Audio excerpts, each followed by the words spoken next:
Saúde a igreja com a paz do Senhor. Amados irmãos, abramos nossas Bíblias. Lucas 17, a partir do versículo 20. Interrogado pelos fariseus sobre quando viria o reino de Deus, Jesus lhe respondeu: não vem o reino de Deus com visível aparência, nem dirão, ele aqui ou lá está, porque o reino de Deus está dentro de vós. A seguir dirigiu-se aos discípulos: virá o tempo em que desejareis ver um dos dias do Filho do Homem e não vereis. E vos dirão, ele aqui ou lá está, não vedes nem o sigais. Porque assim como um relâmpago fuzilando brilha de uma a outra extremidade do céu, assim será no seu dia o Filho do Homem. Mas importa que primeiro ele padeça muitas coisas e seja rejeitado por esta geração. Assim como foi nos dias de Noé, será também nos dias do Filho do Homem. Comiam, bebiam, casavam e davam-se em casamento, até o dia que Noé entrou na arca, e veio o dilúvio e destruiu a todos. O mesmo aconteceu nos dias de Ló. Comiam, bebiam, compravam, vendiam, plantavam e edificavam.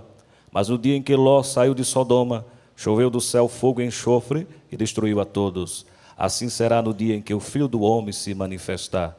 E ainda o versículo 32. Lembrai-vos da mulher de Ló. O texto que lemos é um texto chamado escatológico. Ele tem uma correlação com o capítulo 24 e 25 de Mateus. O evangelista Mateus narra com mais clareza, com mais detalhes, o sermão escatológico de Jesus. Marcos também, no seu sucinto evangelho, capítulo 13, também fala desse sermão de Jesus. Lucas aqui no capítulo 17. E João, de uma forma diferenciada, porque o evangelho de João ele é totalmente diferente dos três outros. Ele, do capítulo 14, 15, 16, conclui com o capítulo 17, que é a oração sacerdotal de Jesus, quando ele ora por ele, na iminência da cruz, quando ele ora pelos seus apóstolos, que vão gerir a igreja que vai ser formada, e ele ora por nós que estamos aqui nesta noite.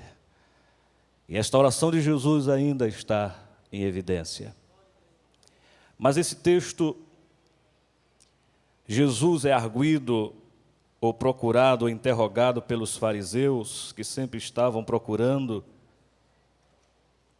Jesus para tentar, de alguma forma, tirar de Jesus alguma coisa que viesse a surtir um efeito negativo e eles poderem criticar, não aceitando o ministério de Jesus, mesmo sabendo da autoridade que Jesus tinha, mesmo reconhecendo que nele estava o poder de Deus, mas por conta da sua religiosidade doentia, por conta da sua apatia espiritual, eles sempre estavam na contramão dos ensinos de Jesus e do seu reino. Jesus, certa vez, proferiu alguns ais acerca dos fariseus, conhecendo já os seus corações, e certa vez Jesus disse que os seus corações são como sepulcro, que por fora está muito bonitinho com mármore, mas por dentro está podre. E os fariseus aqui indagam a Jesus acerca do reino de Deus. E o que é o reino de Deus? O reino de Deus que é, e o reino de Deus que virá. Há um reino de Deus que é hoje, e há um reino de Deus que virá no futuro. Dentro deste pensamento, o reino de Deus não vem primeiro por visibilidade externa. Jesus diz no versículo 20, não vem o reino de Deus com visível aparência. Isso causa, parece que uma contradição na visão dos judeus.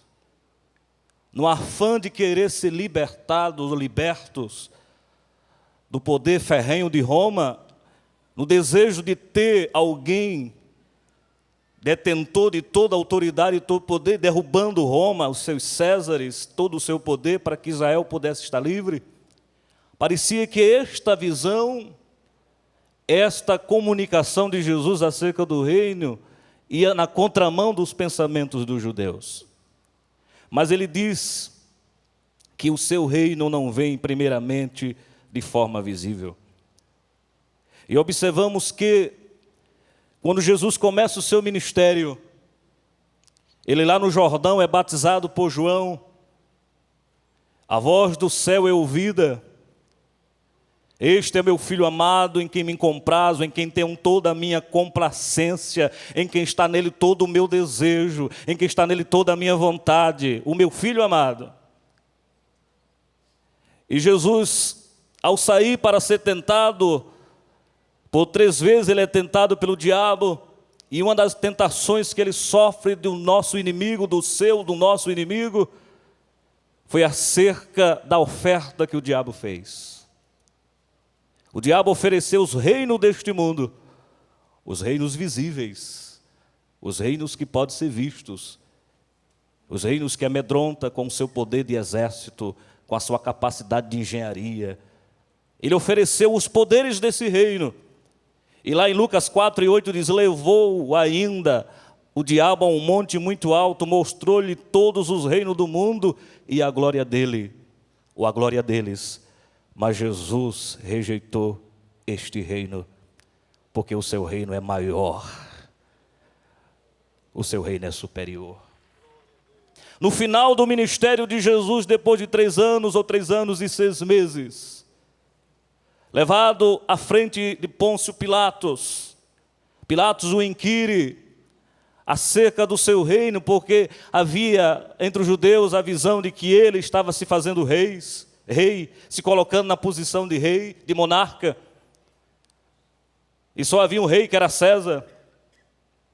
E agora Pilatos o indaga, o inquire acerca de ele ser ou não rei, e Jesus responde em João 18:36, respondeu Jesus: o meu reino não é deste mundo. Se o meu reino fosse deste mundo, os meus ministros se empenhariam por mim, para que não fosse eu entregue aos judeus, mas agora o meu reino não é daqui. Jesus começa o seu ministério consciente do que era o reino, rejeitando a proposta do diabo.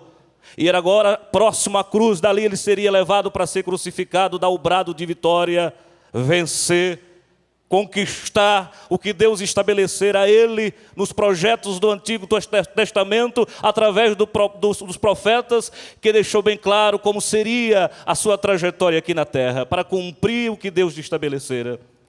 E agora Jesus conclui o seu ministério reconhecendo, ratificando, estabelecendo ali o padrão para os demais, para nós que estamos aqui nesta noite, entender que o seu reino não vem primeiramente de forma visível. Ele diz: meu reino não é deste mundo. Segunda coisa que observamos é que o reino de Deus não é propriedade de nenhum grupo religioso. Isso nós observamos no versículo 21. Nem dirão ele aqui ou lá está. Alguém pode dizer: o reino de Deus está naquela igreja, o reino de Deus está naquela denominação. Existem até denominações que atrelam ao seu nome a frase reino de Deus. Coloca o nome da sua denominação e acrescenta do reino de Deus. Mas a igreja não é o reino. Não se espante com isso que eu estou falando, porque o reino existe eternamente. Quando se fala de reino, se fala de soberania, de autoridade. E só Ele é soberano, só Ele tem todo o poder, só Ele é eterno. Os atributos de Deus incomunicáveis mostram que Ele rege todo este universo. E este reino eterno está além da nossa concepção. Só entenderemos este reino eterno quando este corpo mortal se vestir da incorruptibilidade e da imortalidade. Quando nós passarmos para outra dimensão, porque o nosso ser, a nossa concepção, a nossa percepção não vai compreender o que é eternidade. Mas quando chegarmos lá, entenderemos. A igreja não é o reino, a igreja é a agência do reino. ela cumpre os ditames do reino. E se a igreja com I maiúsculo, quando eu falo igreja aqui, eu estou falando da igreja, como está lá no livro ou na epístola aos Hebreus, a igreja do Deus vivo, a igreja que o Senhor conhece agora Ele conhece os que são seus. Paulo escrevendo a Timóteo diz que o Senhor conhece os que são seus. Porque os que são dele e professam o nome dele se afastam da iniquidade. E neste momento agora ele sabe quem são os seus. Línguas, tribos e nações, independente de raça onde esteja, o Senhor conhece a sua igreja agora. Você é conhecido de Deus lá no céu agora. Você é conhecido de Deus lá agora. Não é o rol de membro. Não é a igreja a organização que é necessária. A igreja a organização, ela precisa existir. Eu estou falando da igreja organismo. Da igreja perfeita. Da igreja que não tem mácula. Da igreja que está quase encontrando com o seu noivo nas nuvens.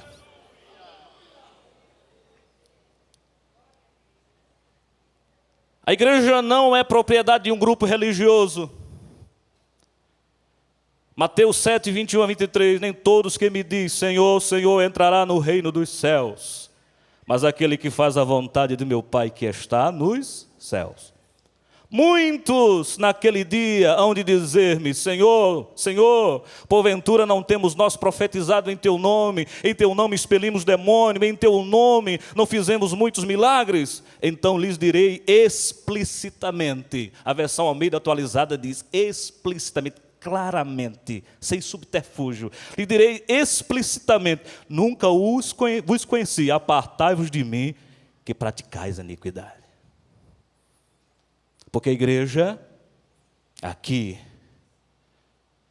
que é a agência do reino, não é propriedade de nenhum grupo, ou seja, o reino de Deus não é propriedade, e esta igreja que é a agência do reino, não se atrela a esta visão aqui. Terceira coisa que observamos no texto, nos versículos 21, ainda 22 ao 24, 21, a segunda parte diz assim, a primeira diz, nem dirão ele aqui ou ele lá. Ou seja, o reino de Deus não está localizado na visão humana, visivelmente. Porque o reino de Deus está dentro de vós. Você pode fazer algo agora? Pegar a sua mão, botar no seu coração e dizer, o reino de Deus está dentro de mim. Aleluia.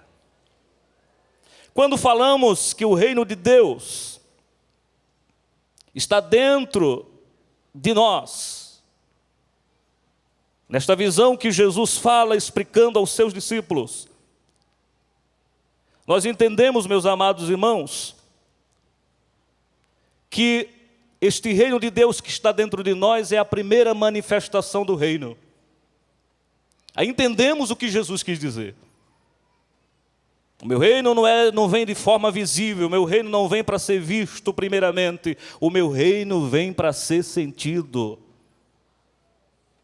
O homem mais simples que seja, mais indouto que seja, mas se ele recebe o reino dentro dele, ele não tem como apagar, nem tem como deixar de registrar o sentimento do reino dentro dele.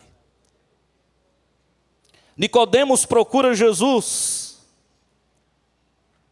à noite. Há quem diga que Nicodemos procurou Jesus à noite por conta da sua posição, por ser doutor e etc. e tal. São conjecturas. Não sabemos de fato por que Nicodemos procurou Jesus à noite. O texto não deixa claro. E chega elogiando Jesus, reconhecendo os méritos de Jesus. Chamando-o por título, que só chamava os homens de fato que tinham aquela posição, como mestre, como um rabi. Mas Jesus não tem delongas com Nicodemos. Jesus conhecia o coração de Nicodemos, como Jesus conhece o nosso coração aqui nesta noite. E Jesus diz para Nicodemos: necessário é nascer de novo. E ele diz, no versículo 3 do capítulo 3, isto respondeu Jesus: em verdade te digo, que se alguém não nascer de novo, não pode ver o reino de Deus. E este ver o reino de Deus, sentir o reino de Deus, e o reino de Deus dentro de si, é uma realidade para nós, para a igreja. É a aplicação do que Jesus deixou claro, que este reino primeiramente não virá de forma visível, ele virá para ser sentido, para ser recebido dentro do coração. Por isso que a Bíblia diz: aquele que está em Cristo, nova criatura é. Eis que as coisas velhas passaram e tudo se tornou novo. Essa é a influência do reino. Observamos que Jesus começa a falar para os discípulos em particular no versículo 22, dizendo: direis, eis o que os filhos do homem estará aqui ou estará ali, não sigais. Aí ele diz: porque como relâmpago fuzilando o brilho de uma outra extremidade do céu, assim será no seu dia o Filho do Homem. Mas importa primeiro que padeça muitas coisas e seja rejeitado por esta geração. Esse versículo 25, eu falo de uma quarta coisa nesta noite para vocês. Primeiro, o reino de Deus não vem de forma visível. Segundo, o reino de Deus não é propriedade de nenhum grupo de religião ou de religiões. Terceiro, o reino de Deus se manifesta primeiro dentro de nós. E no versículo 25, em quarto lugar, as duas manifestações do reino de Deus podemos entender aqui de uma forma mais clara. Os judeus esperavam um Messias que viesse destronar a César, que viesse tirar o poder de Roma e dar liberdade a eles. Mas se você ler o capítulo 11 de Isaías, do versículo 1 ao 10, não vamos ler, questão só na pregação de repassar para vocês isso aí. Nós vamos encontrar aqui um salmo messiânico, ou um texto messiânico, melhor dizendo, que ele fala do Messias vindo para destruir com cetro de ferro os seus inimigos. Há quem diga que Isaías pintou 2 quadros do Messias, como um pintor que pega uma tela, pega um pincel, pega as tintas e começa agora a delinear um quadro. Depois ele delineia outro quadro.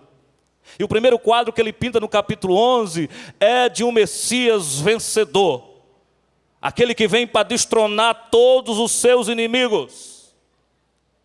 E era esta visão que estava na mente dos judeus, de um Messias que vinha destruir todos os seus inimigos. Mas o mesmo Isaías, que pegou um pincel, metaforicamente falando, e pintou o quadro de um Messias vencedor, ele também pintou o quadro do capítulo 53, do servo sofredor. Até hoje, o capítulo 53 é uma incógnita na cabeça dos judeus. Porque se ele entender o texto do Isaías 53, ele vai entender que ali se aplica a Jesus. É um quadro pintado com todas as nuances do sofrimento de Jesus, do Getsemane até o brado do Calvário.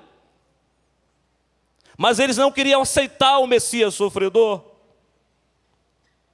E aqui no versículo 25, Jesus deixa claro: há uma separação das duas maneiras do reino se revelar. Primeiro, o reino vem para se revelar aos corações interiormente, ao homem recebê-lo interiormente, mas depois esse reino será visível a todos. Mas aqui ele diz: mas importa que primeiro ele padeça muitas coisas e seja rejeitado por esta geração. Por isso que lá em João capítulo 1, versículo 11 e 12, ele veio para o que era seu, e os seus não o receberam.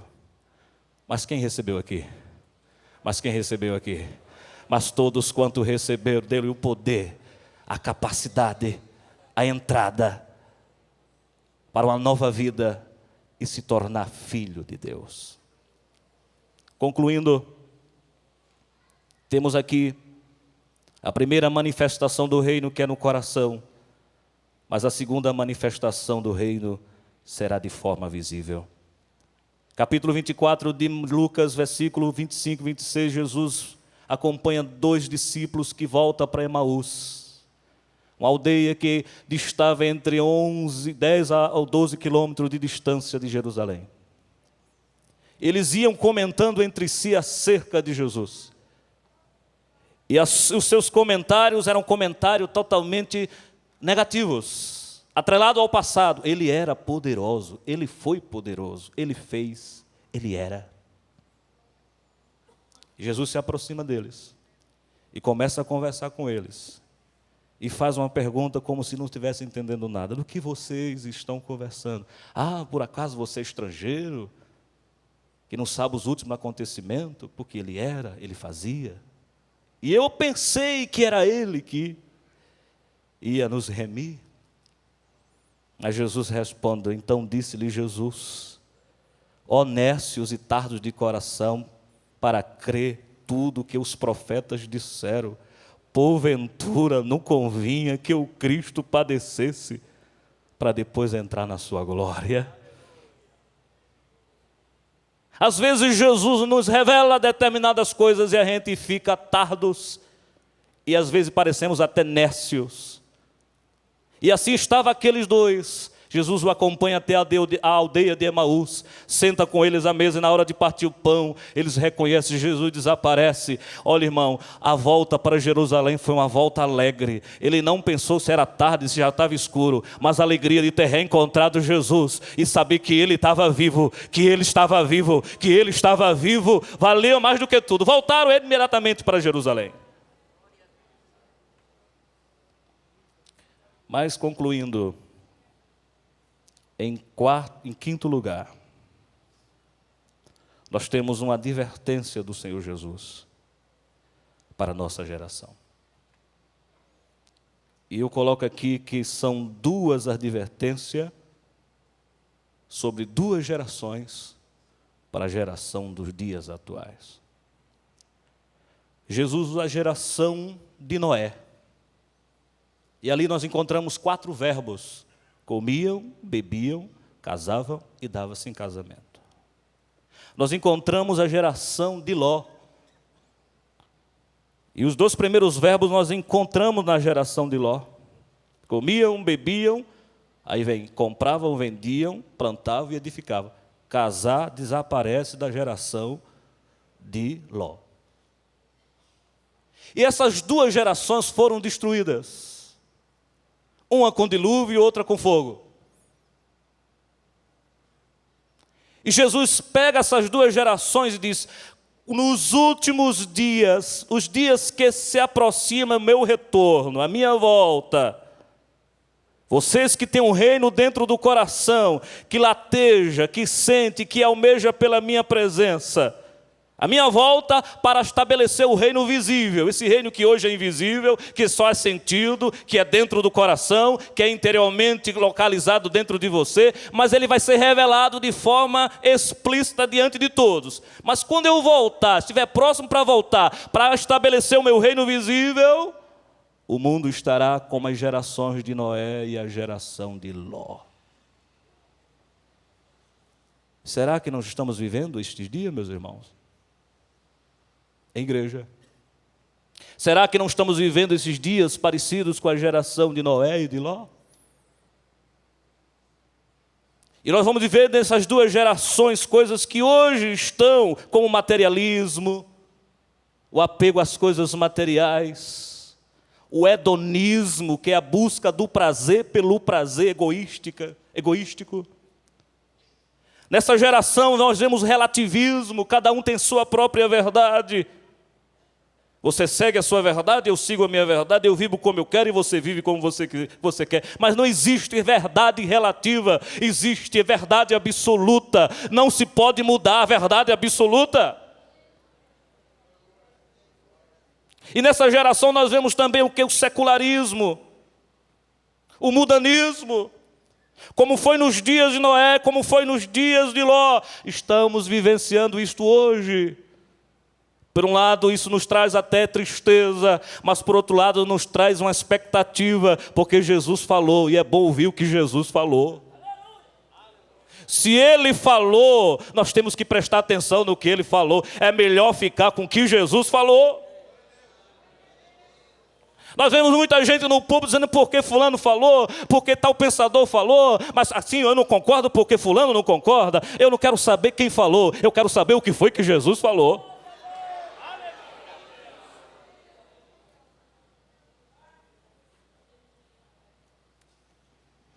Jesus nos fala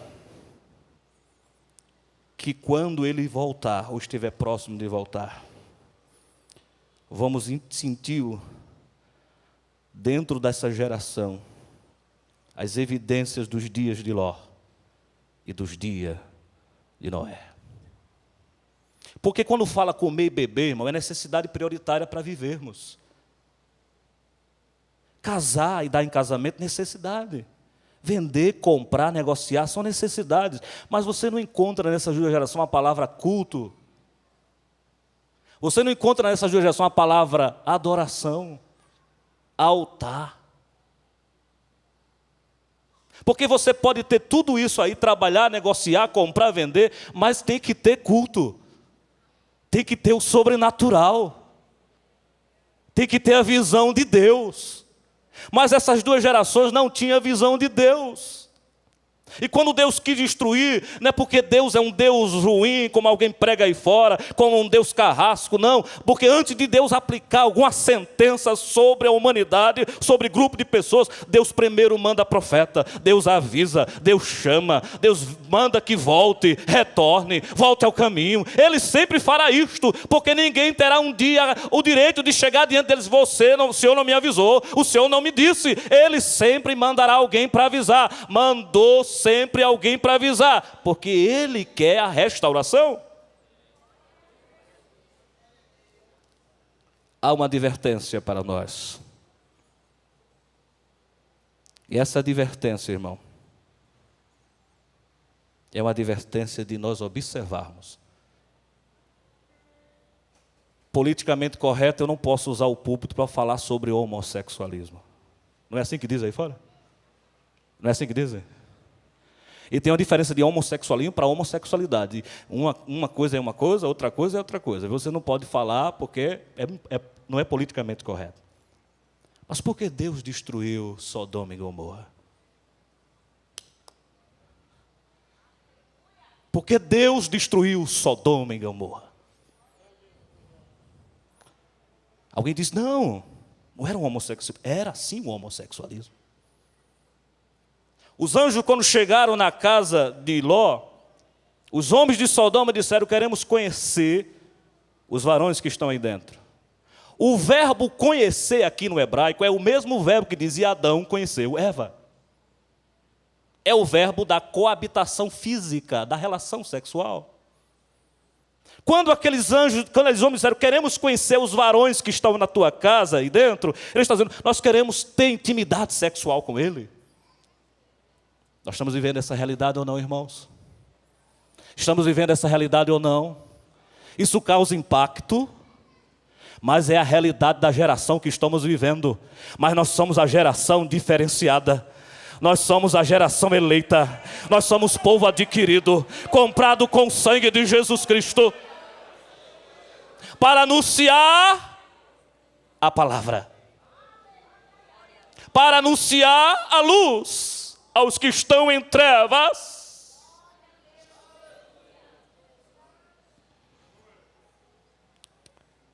Nós observamos no versículo 31, para concluir. A Bíblia fala de tantas mulheres, Sara, Rebeca. A Bíblia fala de tantas mulheres que são vulto na história do Antigo Testamento e do Novo Testamento. Mas aqui, Jesus não fala de Sara. Jesus não fala de Rebeca. Jesus não fala da profetisa Uda. Jesus não fala das mulheres como Ana e tantas outras do Antigo Testamento. Jesus diz, lembrai-vos da mulher de Ló. Por que essa ênfase? Porque a mulher de Ló, no calor do momento que todo mundo tinha que sair para salvar-se, Ló, com as suas filhas e sua esposa, ela se deteve e olhou para trás. Por que ela olhou para trás? Porque o seu coração estava em Sodoma. Porque o seu coração estava na terra. Porque o seu coração estava nos prazeres do mundo. Porque o seu coração estava nas coisas que perecem. E Jesus nesta noite nos adverte: lembrai-vos, lembrai-vos, lembrai-vos da mulher de Ló. Há um texto para correlacionar isso que o Senhor está falando nesta noite, pastor. Lucas 9, 20 e 62. Mas Jesus lhe replicou: ninguém que, tendo posto a mão no arado, olha para trás, é apto para o reino de Deus.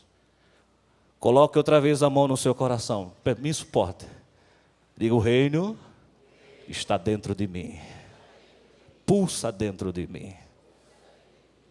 Mas Jesus diz aqui que aquele que pega a mão no arado, entenda arado como a obra chamada, o ministério, a sua vida como cristão. Jesus te chamou e você tem uma obra a fazer, você tem algo a fazer, você tem um caminho a seguir, você tem um alvo a atingir, você tem um lugar a conquistar. Este arado é aquilo que Deus colocou na sua vida, independente de você ter funções ou não os ministeriais, ou serviço como líder, você tem um arado, você não pode olhar atrás. A mulher de Ló olhou e morreu, você não pode fazer a mesma coisa. Concluindo nesta noite, Jesus disse que o reino do céu não é comida nem bebida, mas é justiça, paz e alegria no Espírito Santo. Romanos 14, 17. Quais são as motivações para nós vivenciarmos o reino espiritual dentro de nós? Paulo diz, 1 Coríntios 10 e 31, portanto, que comais e bebais ou façais qualquer outra coisa, fazei tudo para a glória de Deus. Para estarmos vivenciando este reino, temos que passar por tribulações. Há um evangelho aí fora que prega que quem aceita Jesus como Salvador não precisa sofrer mais. É sombra, água fresca, felicidade, fortuna, benesses, alegria, e etc, e etc. Certa vez Paulo, quando foi apedrejado, quase morto, e os irmãos o apanharam, em vez de se levantar, se lamuriando e reclamar, vê o que é que Paulo diz em Atos 14, 22. Fortalecendo a alma dos discípulos, exortando-os a permanecer firme na fé, mostrando que através de muitas tribulações nos importa entrar no reino de Deus. Este reino que hoje é latente dentro de nós, que é invisível ao mundo, em breve, quando ele voltar, vai ser visível. Hoje, este reino é sentido. Um dia, este reino vai ser vivenciado. Lutemos para não nos envolvermos com o calor desta geração. Como foi nos dias de Noé, como foi nos dias de Ló, está acontecendo hoje. Mas Jesus está voltando. Jesus está voltando. Jesus está voltando.